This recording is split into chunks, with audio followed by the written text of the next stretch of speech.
I was gonna wear a cute outfit, but I'm wearing a blanket hoodie instead because it's super comfy, and like this one was made for me. It's literally pink. It has dogs on it, and I want a bajillion, trillion, gazillion dogs.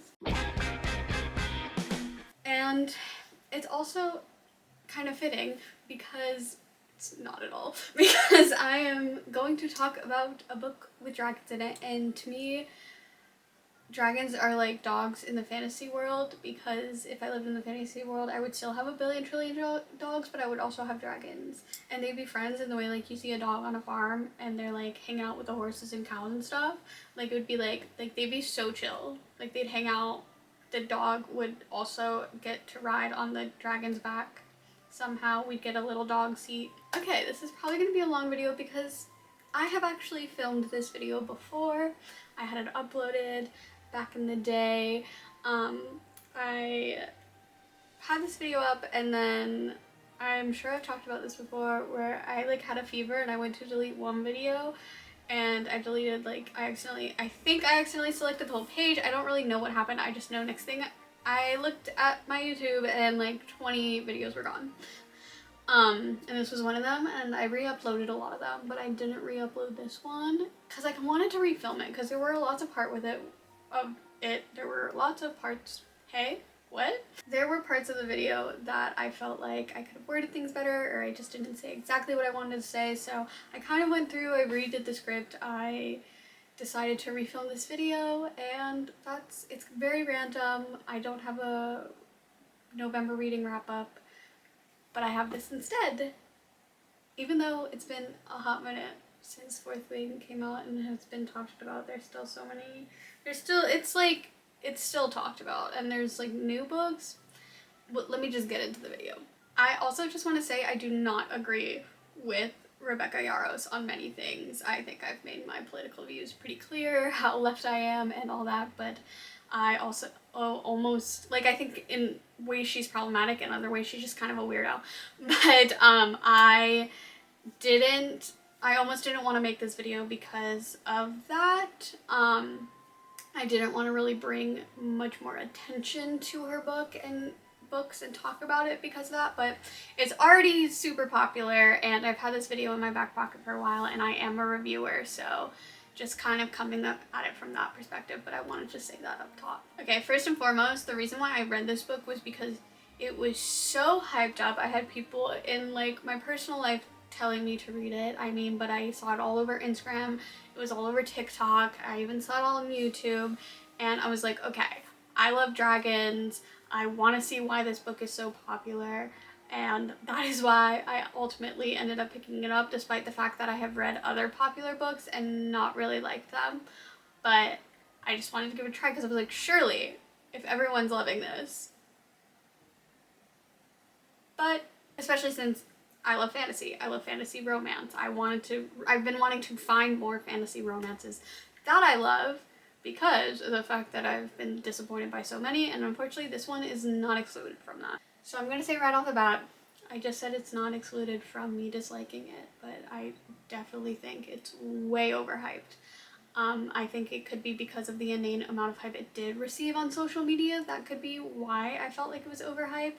But it was greatly disappointing. I thought the concept was interesting, the execution, let me get into that. Like, I just did not like it, Sam I Am. I think maybe if I were 13, because in the nicest way possible, it did read like something that my 13-year-old self would have read on Wattpad. For starters, I could tell the characters and their backgrounds were more planned out, and the romance storyline was well more planned out than the actual fantasy world. The fantasy world was not well fleshed out. The world building, not well done. It felt very brushed over. For example, if you're gonna make a religion with multiple gods, I think it's important to touch on that religion, what exactly it is, what the protagonist's relationship is with that religion, or their background with it, because just randomly having her or someone like swear to that god and you're like, who are they? What is the importance of it? Like, for example, in comparison to the Crowns of Neaxia, not my favorite book, but when she's like swearing to the god, you also learn the importance of each god, even if it's not in the beginning, and you learn what the character knows about those gods. This is just like, let me mention a god, what they're the god of. But why? Like, what is the significance of religion in this world? It didn't add to the plot. It was just in the background. It felt like the book seemed to have many different aspects of fantasy worlds, but most of it wasn't fully fleshed out. To kind of surmise, it read to me like there was way more thought put into the romance, the smut, and the characters themselves than it was the world building. Moving on, the book didn't have the strongest start. There was so much info dumping, like with Violet calming herself down by reciting the information she knew for like multiple pages, giving us information about each region, and then about the dragons during the gauntlet practice. And then, what's the other one? She uses it to shield her thoughts against Jeremiah, rip to him.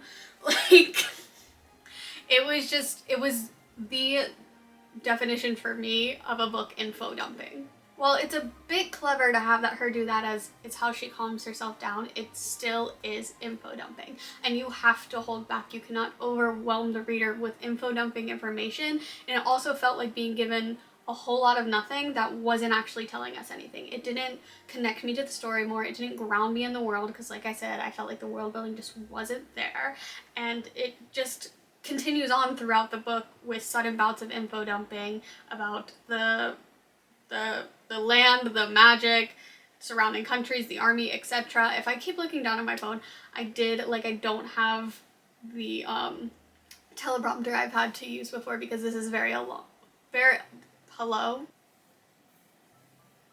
This is a very long and scripted review that I want to make sure that I get all of my points in there because I have strong feelings on the book, and I know a lot of people have strong feelings on the book, so, and as a reviewer, I really want to make sure I am hitting all the points I want to hit and not being misconstrued in any way. There's also explanations for things there didn't need to be explanations for. For example, when Dane told Violet Xaden wanted her dead, we didn't need Violet to then explain why he wanted her dead. We already knew there was family drama, there was family beef. The reader can draw that conclusion. You don't need to coddle them by over-explaining things like that, and it also just dragged the book out. And also, there were just some weird bits where it's like, in the same chapter, she makes it out to seem like Xaden is going to attack her, and she runs, then it cuts to her in class. Like, we don't know when she lost Xaden, what happened. Like, it was just a very sudden cut. And I'm like, even in a film, I'm like more excusing it in a film because, I mean, you could at least see like an exhausted, like sitting down in a chair, like from running. I'm trying to visualize it. But doing that in a book is not a film. You cannot write it the same way, and just like to lead up to something that it's like, he is going to chase me and I am running, and then all of a sudden we're in class. That, like, I don't know, a build up and then no payoff. My opinion, not the best writing. And then there's just stuff like, I would have liked to hear about her flying lessons with Xaden, or if she had written out Violet running scared that Xaden was chasing her, but then she ends up in class and he's not behind her and she's fine. I think that would have been more entertaining than all of the things that were spelled out for us that the reader did not need to be coddled by and have explained multiple times. Really, just to sum that up, the pacing was insufferable. Another thing, on the topic of being repetitive, it was constantly repeated that Violet is chronically ill and only trained for 6 months. I understand that's a big part of her character, that she's chronically ill. I also don't think it was written the best it could have been and handled as well as it could have been, but just like, we knew. It didn't have to be repeated as often as it was. Because on the other hand, some of the important information is withheld during the beginning of the book, during the majority of the book, I think, while we're given repetitive information and overwhelmed with information that isn't important to the story, so then you're left with a ton of questions about the basis of the story throughout most of it. And even the way it ended, I just don't think it was paced out and done well. Sorry. But basically, because of that, in the beginning of the book, I was just trying to come up with answers out of thin air, just grasping at anything to make what I was reading make a modicum of sense. And then I ended up very quickly figuring out what was going to happen, but we'll get into that later. I want to talk about this war first. Since the war is the basis of this book, it is what the story revolves around. You are in a war college. I feel it needed to be established early on what this war is being fought for. What is it about? What started it? What, at least let us know what Violet, the protagonist, knows about the war. At least, especially Violet's going to a war college. What does she think she's going to a war college to fight for? Like, that's what grounds you into the world, and connects you to this protagonist whose point of view it is. And then you build from that. It shouldn't be you slowly discover what the war is about as you go, especially when you're reading the point of view of someone in this world who's someone who's going to a war college to fight in the war. She was like, what, 22? Again, it's been a minute, and I didn't write it down in here, but if I remember correctly, she was like 22, 23. You're telling me you're 22, 23. You live in this world where the war is happening. You're going to school to join the army to fight the war, and you don't know anything about what it's about? Like, surely that can't be the case. And if it is, we need to know why. But instead, it's just nothing about the war, but it should have been, this is what Violet knows about the war, and then it could have been, but what she knows is wrong. Like, then you reveal secrets or have a twist or that kind of stuff. Not, you don't know anything about this war that the world revolves around, that the story revolves around. Because the fact that she didn't start with what Violet thought the war was about or what she was fighting for made it all the more obvious that there was going to be some reveal that Navarre, I'm sorry, I did not watch her videos of saying how to pronounce it, but from what I understand, she's not even pronouncing certain words right, because she, like, pulled from, what was it? Didn't she pull from, like, Scottish Gaelic and then she's not pronouncing it right? Anyway, but it was obvious that they were going to be the bad guys, because you're not telling us. Violet apparently doesn't know what's going on in her 22, 23 years. She's not figured out what's going on. So obvious, if it's a secret, then the reveal's not a reveal. So all that to say, I was immediately suspicious. Not because of foreshadowing or anything like that, or just being able to analyze and pick things out, because information was being withheld. And I'm talking like within the first chapter or two. It's very obvious that there's going to be some sort of reveal. I figured it out very quickly, and I think it's not that hard to, because you're withholding any important information that would lead us to believe otherwise. You're supposed to deceive. You're supposed to lead them astray and then give a reveal and then do a twist. You can't have a twist when there's no established idea to begin with. And like, I am going to repeat this because I think it's so important. Putting aside that it was obvious that Navarre was in the wrong, because of like how corrupt everything is and all the interactions that Violet had with like generals and kind of stuff, making it very, very obvious. Just the fact that Violet is the protagonist, you are supposed to be reading this, from what I understand, from how I read it, from Violet's point of view, that's how it's written through the majority of the story. To not know what Violet thinks the war is about, it's just not the way to set up the story or that character effectively. It's not, you're not going to be grounded in the world in Violet's story if you don't know what she's about, or what she knows about. There's definitely more of a focus on who they're fighting than why they're fighting. You find out, oh, the war started 500 years ago, but why did it start? That's something that really needed to be established early on. Plus, I needed to know early on what Violet thought the rebellion was rebelling against. I mean, like, what did she think that, like, what was she told about that? Surely her mom told her something, or she had heard something about why her mom, I am wearing pajama trousers as well, why her mom executed Zayden's dad.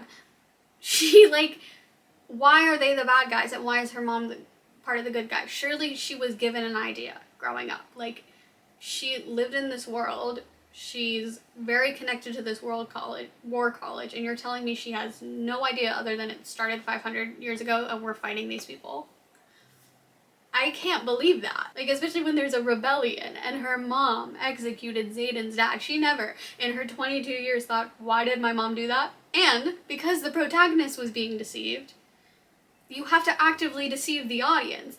If it were the case, like, small devil's advocate, if it were the case where she truly did not know anything, it also needed to be said, I truly did not know anything. I was sheltered from this because of this. Like, yes, we know she wasn't trained until 6 months before because of her chronic illness, but you still hear things. You still have all of your siblings in this war. You still, both, she has 2 siblings. You still, your parents were part of, like you surely cannot grow up in that environment and not know anything, not know things to the point that she did. And if that's the case, we need more background on that. But I personally think if you're gonna have a twist, deceive the audience in the way that you're deceiving the protagonist. Tell us the things that the protagonist has been told to be deceived, and then we can be deceived and then shown the truth. You get what I'm saying? It's just, the reveal did not hit for me at all, and it would have hit more if I were convinced of a different truth. Like, the author clearly understands that because she outright tells us that that Violet believes Brennan is dead, and then we find out that he's not. So she understood it with that, but the rest of the reveal, the bigger reveal, completely falls flat. Like, with the rebellion being good, it was just like, well, yeah, we were given absolutely no information prior that would make us think otherwise. Like, everything, the way people acted, that could have been like a little bit of foreshadowing and make us go, what if what we're being told isn't true? But we weren't being told anything, so we can't say what if we're being told, what if what we're being told isn't true. Had to make that sentence harder than it was. But that being said, there was no idea of what the rebellion was rebelling against. So of course, the rebellion being the good guys is what's is true. Like, that's not a reveal. Like, it's not because you tell us Dane is good, because you tell us Xaden is bad, but then everything they do contradicts that.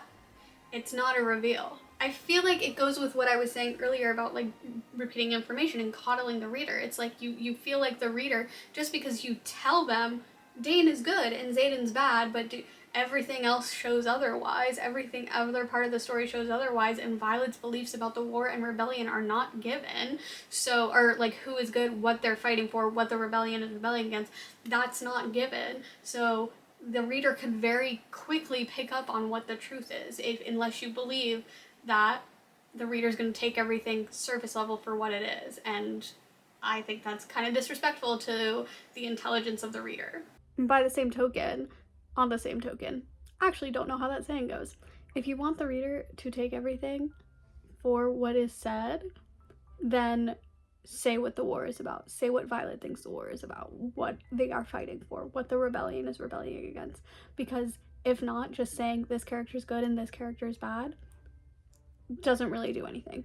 Everything else being shown at the surface level is that these people are bad. A professor literally kills a student. Hello. Sidebar. Violet calling Xaden toxic when Dane was going behind her back, talking to the head of the scribes, trying to get her into the scribes and out of the dragon riders. Completely forgot what the whole book's about. Meanwhile, Xaden was clearly trying to help her train and like actually wanted to see her succeed in what she wanted to do. Makes it very obvious who the good guy and the bad guy is. But it's not established why, other than she grew up, like, with her mom knowing Dane's dad, so she trusts Dane, right? But she also established early on that she butts heads with her mom. So it's like, it doesn't make sense for her to blindly trust who her mom does. And it's very obvious her mom is, like, it's just all very obvious that Dane's dad's the big bad, and, like, Xaden's was good. Like Dane would have let her die because he was following the rules, whereas Xaden would break the rules to make sure someone lives because that is clearly the morally better thing to do. And even the dragon. Here's the thing too. It's like not like everyone is out here saying this is a good guy and this is a bad guy either. It's just Violet. And again, we don't really have a reason why Violet is so sure that there's nothing wrong here. You get what I'm saying? I'm not sure I'm being entirely clear about it, even though I'm also being repetitive, kind of ironic, but what it boils down to, we don't have enough background information on Violet's beliefs. she just says very surface level, good, bad. Doesn't say why she believes that. We don't really understand why she believes that. So any other twist, when everything is being shown to be Xaden's the good guy, Dane's the bad guy, all of this kind of stuff. Tarn, the dragon, is like, I don't trust this Dane guy. So there's other people saying, it's a dragon, not a person, but there's other characters saying that this doesn't seem right. Why would the reader be shocked at any sort of twist? Like, Violet was the only one shocked, and we don't even know why. My final point is, it's with this topic, is it's disrespectful to the reader, and it's insulting the intelligence to the reader to believe that just saying this character is good and this character is bad is gonna make them believe that, and then make the twist and the reveal that they're not hit, when everything else you're doing is showing that they're not. I felt too coddled, and like I was being treated. This is an adult book. Don't treat me like I can't pick up on, not even subtext. It was right there. To really hammer the point home, they even call the rebellion separatists. And so that is what truly solidified any sort of belief. Like, there was a part of me that's like, surely not. Surely we're not going to try to have a twist when there's nothing grounding me in any other belief. But when they call them separatists, I was like, well, the rebellion is definitely like the good guys, because they're separating themselves from a corrupt government, from these corrupt like war generals and all that, because they don't want to be a part of the system. When, like, was I really supposed to believe that the country with the school that seemingly wants their students to die doesn't have a corrupt government? That reveal just falls flat. All that to say, it was just part that unfortunately could have used a way better execution. And if I was repetitive while talking about it, which I already know that I was, it's because I was greatly disappointed in this, because like I said, I think the concept of the book was interesting. I want something with dragons. I haven't read a good dragon book since I was younger, since the Inheritance Cycle, or like, I don't know if you guys have ever read by Patricia C. Reed, like Talking to Dragons. It's very much a like kid's book, but I want an adult book, or even, well, YA is Inheritance Cycle. So I want an adult book about dragons that is really good. But for that reason, and for more reasons I'm still to mention, this one greatly disappointed me. And I don't understand, quick sidebar, why an editor didn't steer it in the direction of, maybe you should do this so the reveal hits harder, or that kind of stuff. But that is a whole other conversation about modern editing and publishing that needs to be said, but I will do it in a different video, because the current state of that is not ideal. Now, this is a bit random and pedantic, but the whole patches thing too, just like another quick sidebar, it's like a patch. Okay, the soldiers got a patch when they excelled at something that represented what they excelled at, and that felt like more of a liability thing than anything, because even just like within the school where kids are killing each other, now people know what you excel at and they know what to look out for. And they also know what you don't excel at, what you don't have patches for, or are yet to excel at. So it's a little too much. Another random sidebar that I must talk about, why did Brennan have a Joker moment in his notebook when he was talking about friends becoming enemies, and he was like, we live long enough to become their villain. What did he say? We live long enough to become their villains. Exactly that. Like, I can't believe that was actually said. Like, it's not what Joker says, where he's like, you either die a hero or live long enough to become a villain. Also, this is another random thing that I just didn't know where else to put this in my review. Liam cheating multiple deaths just to die really irked me. Not just because he was like a sweet character and all that, but because Violet made her first kill to save him, something very significant to the story. He goes on to almost die multiple times after that, but does it until, oopsie, he's dead because his dragon got killed, which, very sad.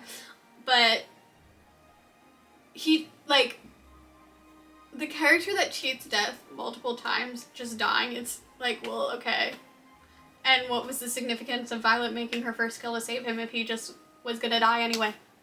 Like, some of the organization and the execution here clearly really irks me. Anyway, on to the romance portion of the story, which is honestly, I think the biggest part of the story. I think it's a romance set in a fantasy setting, but that's besides the point. There were some moments, I will say, that made me go, aw, but for the most part, it was very oddly paced, and I hate to use this word, but I don't mean it in like a, you're being yourself, that's cringe, but it made me cringe. First of all, personally, I like a slow burn, a slower burn than getting together in the first book. I also need some pining and not just lust, but in this one, they're thirsting over each other the whole time. Like, at the very least, because it's Violet's point of view until the last chapter, but that's a different thing. Violet thirsting over Xaden the whole time, and it's very much, but I shouldn't like him, and we don't even know why other than her mom executed his dad, but what did she think she did that for? Like, do you know why your family hates him? Like, girl, give us more, because you're giving us a lot, but at the same time giving us nothing. So anyway, she's talking about how hot he is the whole time. It's not pining. It's simply not pining, and it's simply not the tension that true enemies to lovers has, but I digress. But they end up sleeping together when Xaden confesses his physical attraction to her. So they're both physically attracted to each other, but it's all physical. There's even mentions of, we're not gonna fall in love, it's all physical. So it's like, it wasn't, where's the pining? And then Violet says she's going to fall in love with him after that they slept together, and she acts like it's obvious. It felt very sudden to me. It wasn't obvious. Like, it is when you know that they're gonna end up together because you know how this goes. But from, like, trying to immerse yourself into the story and the character, even though it was very difficult, the fact that all she talked about up till then was how physically attracted she was to him. Not like, I really enjoy being around him, which, if it were enemies to lovers, she wouldn't be saying that, but I'm not calling this enemies to lovers at all. I'm calling it, like, maybe rivals to lovers. Even that. Sorry, something's going on in my mouth. What was I saying? Yeah. Calling it rivals, I am more inclined to do that, but I also don't feel the need to have to use tropes because I just don't. But that all being said, no, you can't be like, it was so obvious I had feelings for him. It was very obvious that you wanted to sleep with him. But that doesn't always equate to romantic feelings, and the reason why I'm saying this is because there was no pining. There was no tension. There was nothing other than, I think he has 8-pack abs and I want to climb him like a tree. I'm pretty sure she said those words. So that is just, like, one, juvenile, and two, just something you say when you are physically attracted to someone but, like, don't have romantic feelings, in my opinion. But then they're suddenly love, and it's okay, and it makes sense despite the fact that all of the tension, even though I have said, where was the tension? By that I mean, where was the romantic tension? It was all physical. It was all, like, I hate to bring this up, but the dragons were mating, so it made them want to, because they're connected to their dragons and each other, and that's a whole thing that I will also get into a bit more. Not like that in detail, but just the connection part. And this is, I think, more so a personal preference of mine, where I do prefer the romance to be more, the falling in love, all that, to be less physical. I'm not saying they can't do any of the physical. It's this curl in my eye.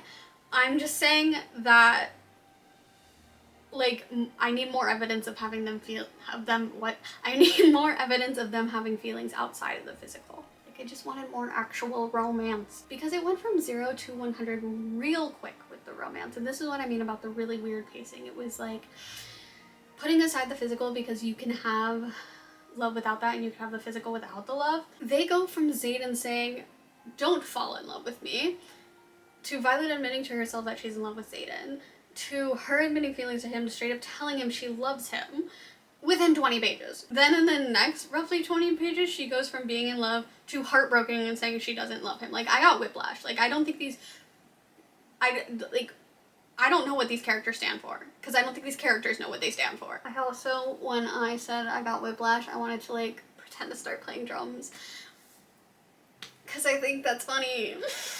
It's a good film though. But even after Violet's original love confession, everything between them is still just physical. They don't talk about anything outside the physical. They don't talk about much outside of the physical, I should say. But Xaden hasn't confessed his feelings until the last chapter. It's his point of view, and he's like, but I do love her. And it's like, okay, all right. like again, you shouldn't take things for the surface level as them saying, like, we're not gonna fall in love and that kind of stuff. Obviously, that's like, yeah, okay. Like, that's, the reader shouldn't take that at for face value. That's what I was trying to say. That being said, there was still nothing in the subtext either. All of the subtext was physical. It was nothing besides the fact that you knew how that's the story was gonna go, just from like knowing how this kind of story goes, that you knew they were gonna get together. Another aspect that made it less romantic to me, as I previously mentioned, is that they're bonded through their dragons. Their dragons are mates, so therefore, because everyone is bonded to their dragon, and that also makes Xaden and Violet bonded to each other. So she can say that her feelings for him is not because they are bonded, but how does she even know that? Again, this goes with saying, not taking things at face value, not just going with what the author is saying, what the protagonist is saying. Like, I feel like they are just bonded, and that made it less romantic to me. Maybe, like, I understand there are people that like that, but I was just like, because there was nothing that they were doing that was romantic to me. Like, sex does not equate to romance. To me, like, they can be, but it doesn't necessarily mean that. You can't just have smut and then say this is romance. There has to be romance within it too. Basically what I'm trying to say here is lust does not equal love, and the story is very much lust. It's insta-lust, it's all about lust. Moving on, I will say Xaden was more intriguing than the other characters, and I understand why he might tell her not to pity herself for being small or too short, and instead find ways to work around that and find like weapons that she can use for her height and just use it to her advantage and that kind of stuff. But it felt like the mishandling her disability. Now, I don't have the disability Violet does in this story, but I felt like the way that she gets treated, like she just has to work harder and work out more, and then she can fight the same way that everyone else does, or just like live life the way everyone else does. It just felt like the way people with disabilities are often told, like, just work out and your disability will go away. Like, if I just work out more, then my lungs will get used to my asthma. That's not how it works. Like, I do work out, but still, it didn't make my asthma go away. Because I genuinely work out every day. I still have asthma. That was just a little sidebar, because I do think it's important when you're gonna have, like, disability representation to make sure you're handling it well. Like, and I understand she did get, like, disabilities, of disability aid with, like, the what's it called? The, like, dragon saddle. But it still is repetitively, like, you just have to work out to get your muscles more used to this and that kind of stuff. It felt, again, mishandling that. With the magic system, Dane info dumps early on about his powers, which then is supposed to tell us how the magic works, and then Violet info dumps about the Signettes, and that's kind of how we learn the magic system. To me, wasn't the most creative or the best way to pace that.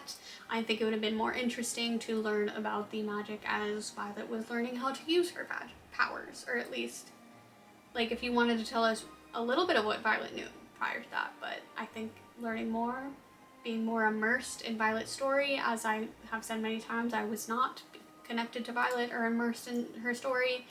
I think that would have been another way to help that happen.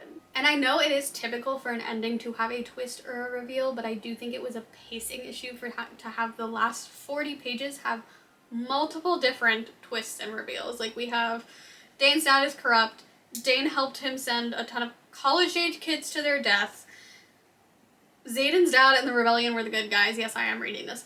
The Venom and Wyvern are real, and Navarre is hiding that from their people. Navarre is hiding from them people, refusing to fight them, and acting like the Griffin Flyers are attacking them when they just want resources to fight the Venom. And Bren is alive and part of this New Age rebellion. So, it's like, maybe I just can't remember this, so please comment if this is something in the book, but I feel like it wasn't, and it adds to a lot of my criticism. why were the Griffin fighters attacking them? Like, why did Violet think that if not for their resources? Just because they didn't like them? But why did Violet think they didn't like them? Speaking of very similar reveal to Brennan and the older brother in the Red Queen series, in the first book of the Red Queen, actually being alive, and with the rebellion in both this book and that book, the Red Queen series, not my favorite series. Did like it better than this though, and I do just think it needs to be said because people have mentioned other parts of this story being like other stories, being like Divergent or like the inheritance cycle in some ways. But I mean, obviously fantasy, there's going to be, you're going to see in newer books like, hey, this has something that reminds me of something that I read all those years ago, or like everything kind of traces back to Tolkien and that kind of stuff. But even like inspiration is different than like what I just said of, it is like the same reveal. It's her older brother she thinks is dead and is actually with the rebellion. So now for the elephant in the room. Not talking about my ghost this time. That's a reference to my last video. I figured I should talk about the smut. I am not a Puritan. I read books with smut, and I mean, I don't usually seek them out. I don't care if a book is fade to black. I don't care if it has more explicit detailed smut. What leads up to it is usually more appealing to me, and the way it is written is what I am going to talk about. I will also say the continuous mention of it took away from the plot for me. It just did nothing. Like, I personally prefer if these scenes are more worldly and less juvenile. Honestly, throughout this entire book, the writing was juvenile, but especially during the smut scenes. Also the words, like, and these are not the only books, this is not the only book I've read, the words sensual assault, hungry assault. Honestly, many of the words used in the writing of these scenes made me dry heave. It just wasn't sexy. Like, seriously, there were many times where I was like, what did my eyes just read? This sensual assault, what? It's like, and again, I know this is not the first book that has smut in it that has used, like, it just read like a 13-year-old Wattpad. Like, I don't know how else to put it, and I feel bad saying that. But it truly was like, why is this so juvenile? Also, this goes with what I was saying with everything being physical. The second smut scene is used to show Xaden's feelings when he couldn't say I love you back. Again, sex does not equate to having feelings. You can have sex without having feelings. Like, it's like personal to people and experiences and all that kind of stuff, but it's just like, show me more than just that he has feelings. And I was expecting a whole backstory as to why he didn't say it back, but like something with his mom, since we don't talk about her, but no. He just wouldn't, the reveal of that is he just wouldn't admit it first. He just didn't want to say it first. And then when it came down to it, he felt like it wasn't the right time. Like, you made it such a big deal, and then it's nothing. So moving on, this is a personal preference, but I think the swearing was used too liberally in this book. I probably swear daily. Like, I'm gonna be so honest. I'm surprised it hasn't happened yet in this video. It might have, and I just didn't catch it. But this is coming from someone who swears daily as I'm saying this. But I was starting to get annoyed with how much it was happening in this book and the way in which it was being used. It was just so juvenile. And that shouldn't be a word I am repeatedly using to describe a book that is in the adult genre. It's how a good chunk of the writing felt, though. And not just because of the overuse of swear words. I don't think swearing makes you juvenile. But it also, there was the way it was used, like I said, and also stuff like, no, I'm not jealous, nope, and positive thinking for the win and hot freaking mess. First of all, I don't think I've heard anyone say for the win since I was like 15. But overall, it was just lackluster.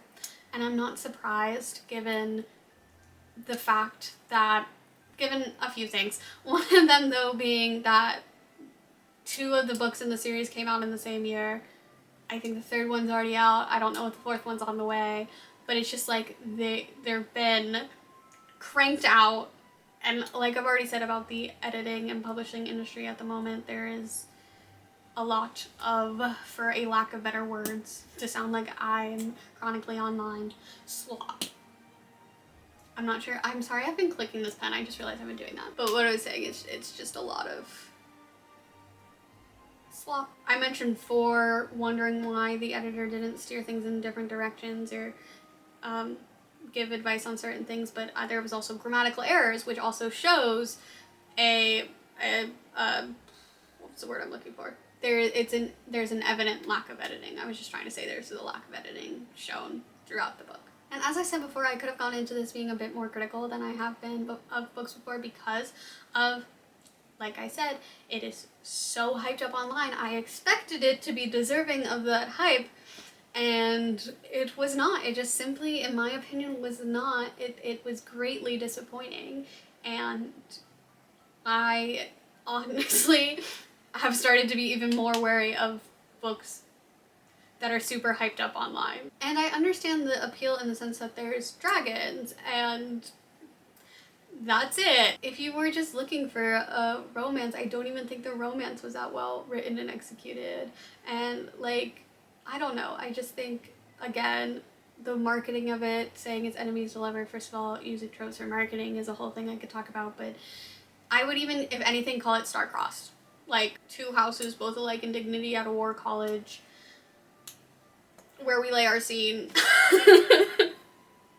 Shakespeare rises from the dead to kill me. Also, a lot of people that I know that read the second book didn't like it, and then it made them go back and reread the first book, and they were like, wait, this actually wasn't that good. I'm not saying that's everyone's experience, just people that I know. I do think some of the hype has died down now, but that being said, I still wanted to give my review, so this is my refilmed, reposted review. But yeah, that's my opinion on it. Remember, important to be said, that my opinion. Anyway, that's what I'm here for, to give my opinions on books. I grabbed a few dragons to get their opinions. They also didn't like the book. So if you like this, like and subscribe, and I will see you soon. Bye.